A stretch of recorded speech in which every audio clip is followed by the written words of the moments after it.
Few people appreciate that some of the most debilitating obstacles faced during the Korean War were not enemy fire, logistics, or harsh weather alone. They were the terrain itself.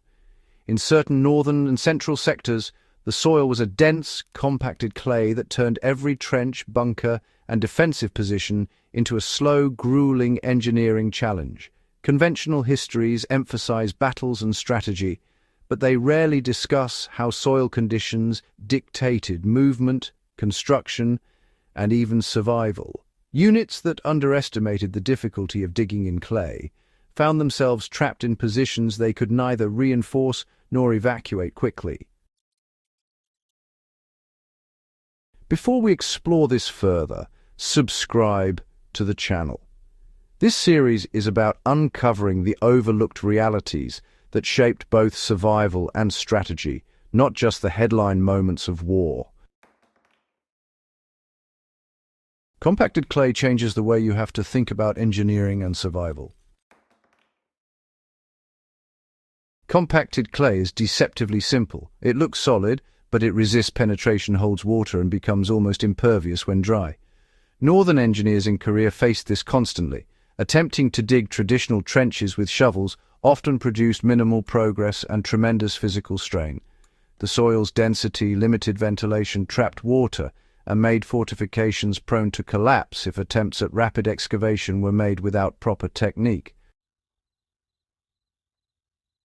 Commanders who ignored this risk sometimes lost defensive advantages because their positions could not be properly reinforced. From a survivalist perspective, this teaches an important principle. Knowing the material you work with, rather than relying on brute force, is often the most critical factor in resilience and operational success.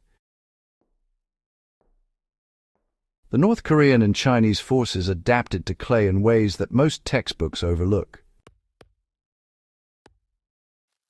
While UN forces attempted to dig traditional deep foxholes or bunkers, Northern forces frequently built shallower positions that emphasized lateral space and reinforcement with available materials. Compacted clay was often layered with straw rocks or sandbags to create stable walls that resisted collapse without deep excavation.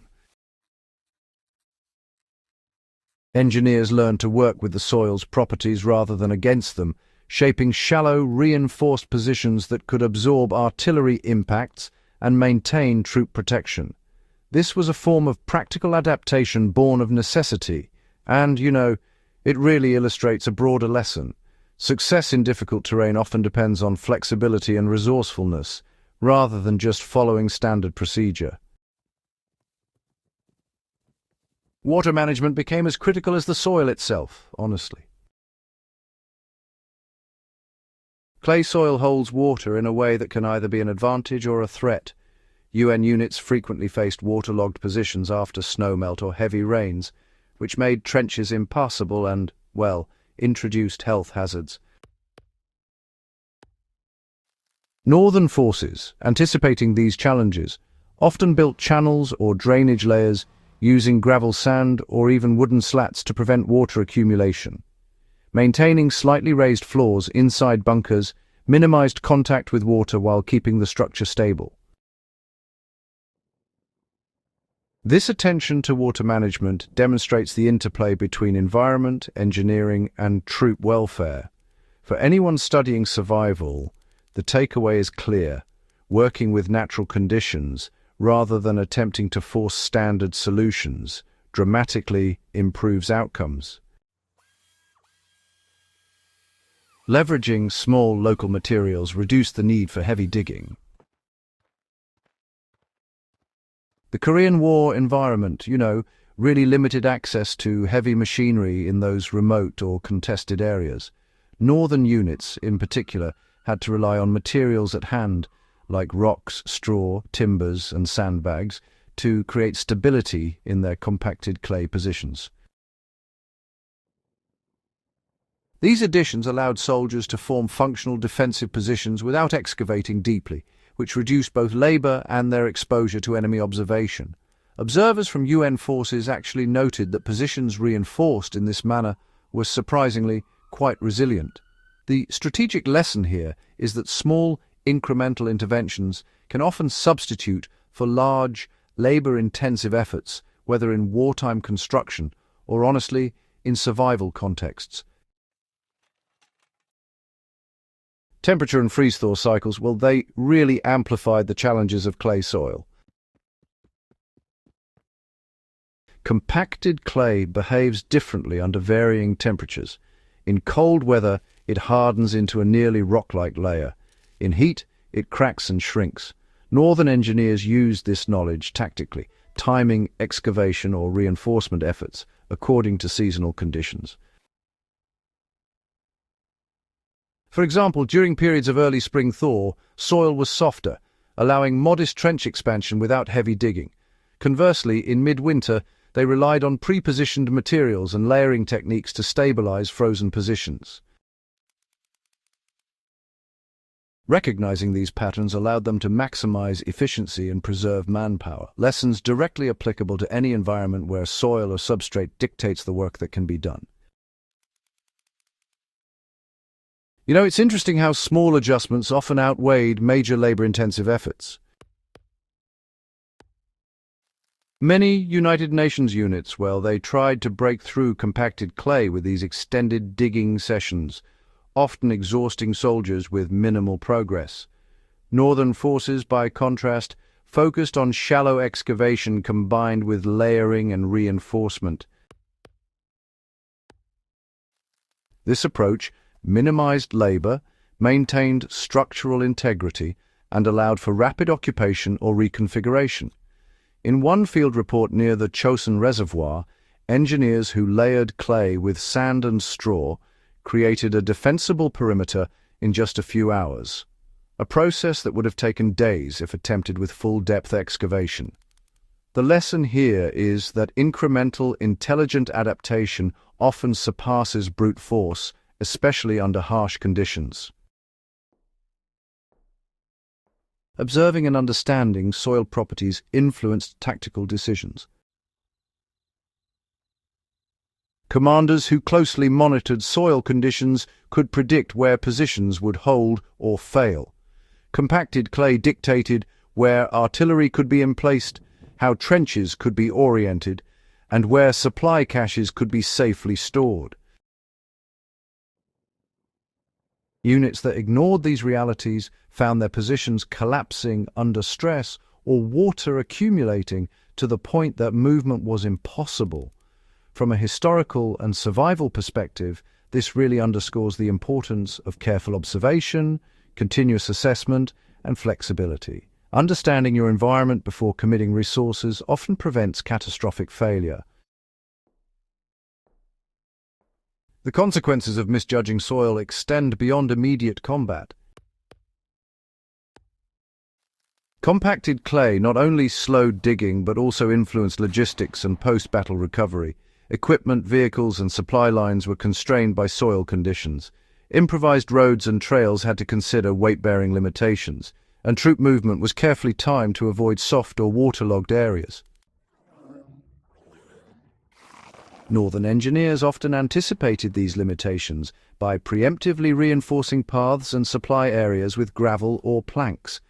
The lesson here is systemic thinking. Understanding how foundational conditions affect every aspect of operations, from construction to logistics, is critical in both wartime and survival scenarios. You know, the lessons learned from working with compacted clay soil aren't just historical curiosities. They can actually be applied to modern survival and engineering contexts, offering valuable insights even today. The strategies developed during the Korean War to manage those dense, water-retentive soils offer, well, some really practical lessons for anyone tackling difficult terrain now.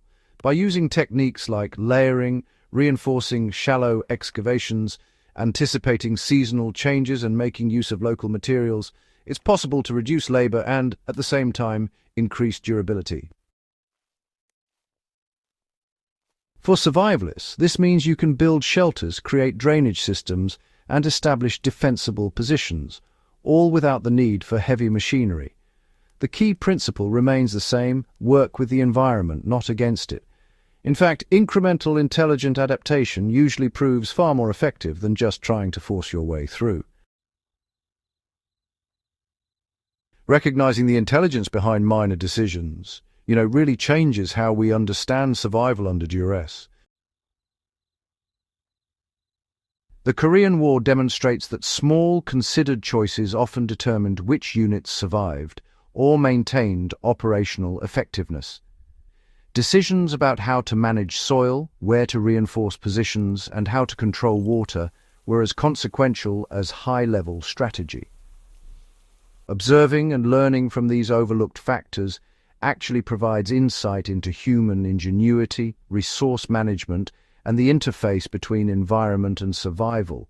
The ability to adapt to compacted clay is a metaphor for the broader principle. Success often comes from understanding conditions, observing carefully, and applying knowledge incrementally rather than relying solely on brute effort.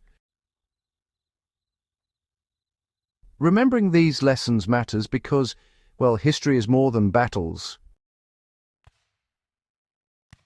When we focus solely on victories, defeats, or troop movements, we miss how environment, resourcefulness, and adaptation shaped outcomes.